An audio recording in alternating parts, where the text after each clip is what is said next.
I could start this off cheesy with a nice howl, but I'm not going to do that. But there is a coyote under the hood.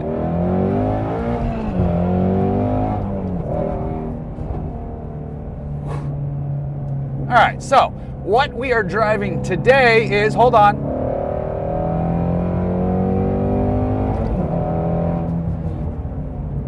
Holy crap. That's what we're driving today. Holy crap. This is the 2020 Mustang GT350R Heritage Edition. This is the last hurrah for the GT350.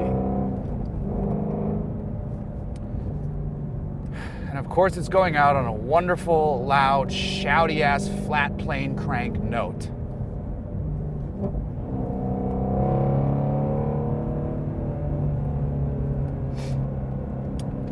First, let's talk looks.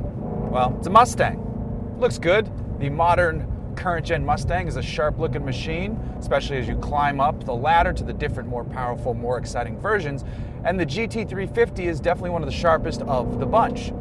Now, this one being a Heritage Edition gets white paint, blue stripes. The package cost $1965. Wink and nod.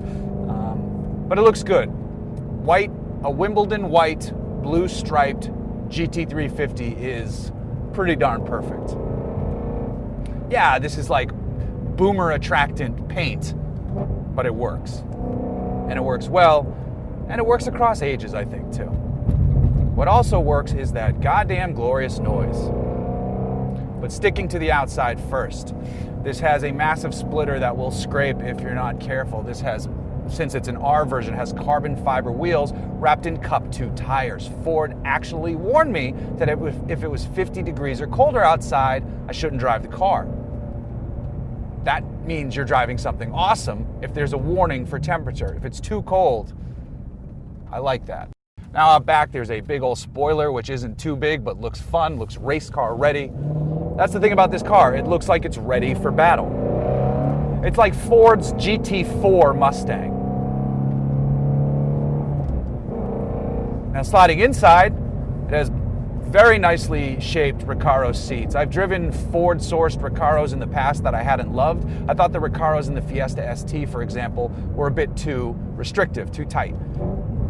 But these ones are pretty darn perfect. This is as much bolstering as you'll want in a street car while still offering great support, lateral support, should you take this to the track. And you should take this to the track.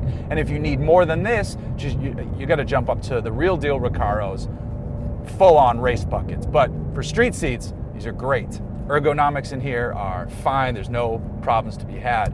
The shifter falls readily to hand. And let's talk about the fact that there is a shifter.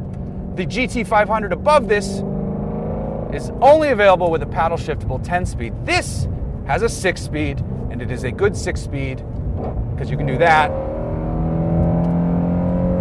and round and ride the gears all the way up to their red line should you choose, and I think you should occasionally choose because that exists at 8,250 RPMs in a naturally aspirated V8 engine. This is the 5.2 liter. They're making 526 horsepower, setting it to the rear wheel drives and making, oh my God, fucking noise. That's crazy. I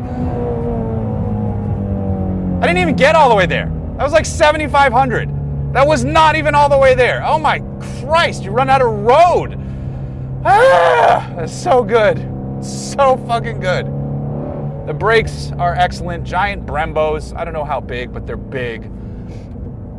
It all works. The driving dynamics of this are excellent. This is such a well-tuned, well-crafted machine. And there's adjustable driving modes based on what you're doing. And then there's individual adjustments from there. If you just want it to be loud and shouty, there's a button for the exhaust. If you want launch control, the toggle switch is right there. If you want to turn traction control off because you're a madman, the button's right there. On the steering wheel, there's a button to change modes between normal, sport, track. I think there's some slippery modes too if you're driving this in the rain, which, you know, good luck. But then next to that button, there's a button with a picture of a steering wheel, so you can then fine-tune the steering between sport and normal. You can fine-tune the suspension between sport and normal. So I like to pop this into sport and then back the suspension down to normal.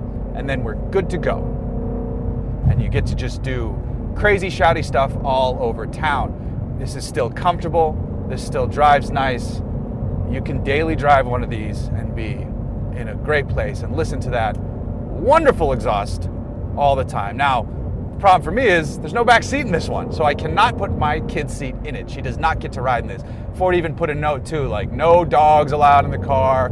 Again, don't drive it if it's like this is a special car. Please don't mess this one up. And the GT500 had none of those because that's a less special car. Interestingly enough, yes, this one is going away. And the GT500 will live on, but the GT500 has significantly more horsepower. The GT500 is an absolute crazy mix of sports car, weapon, and actual decent grand tourer. It's so weird, where this is just very pure sports car. And interestingly enough, for 2020, it now costs more than the GT500, specifically the R version, because there's a big spread in price between GT350 and GT350R. I think those wheels aren't cheap. So this price went up on this, I believe, by about $5,000. It's this one is $74 to start, and I think a GT500 is $71 to start. That's, you know, bearing any dealer markups you're probably going to find on each of them. So I can see why they would make this one so special. The GT500 is awesome. The GT350 is distilled, is purified. It's gone to dance in the waters of Lake Minnetonka. Yeah, this is for the GT500 is like certainly a show-off car, and a GT350 is like a scream at you. Maybe that's what it is. Maybe one of them is like the GT500 is computer designed rock and roll, and this is Black Sabbath's first album.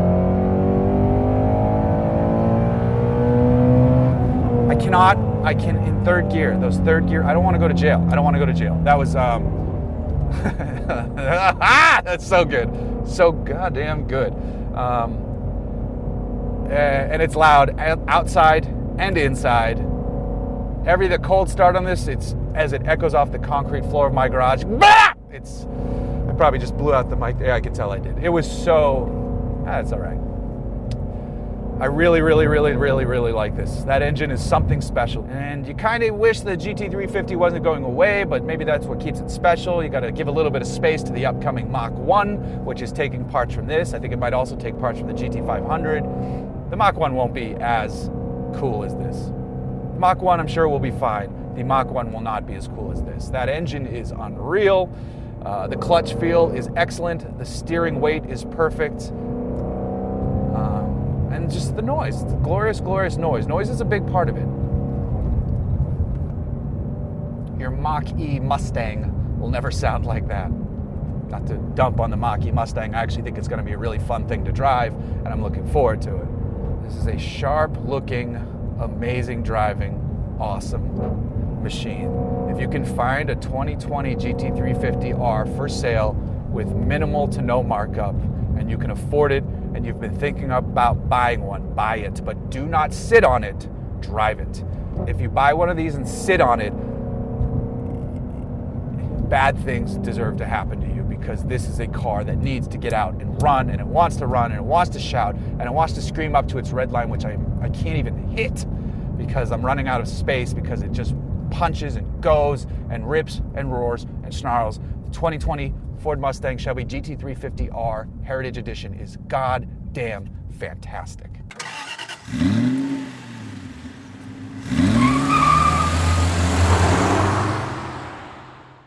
The Coyote, I keep calling it Coyote, it's a Voodoo.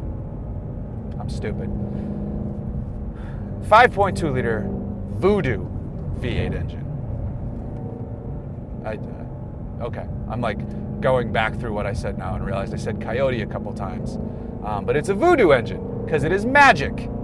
Black magic. And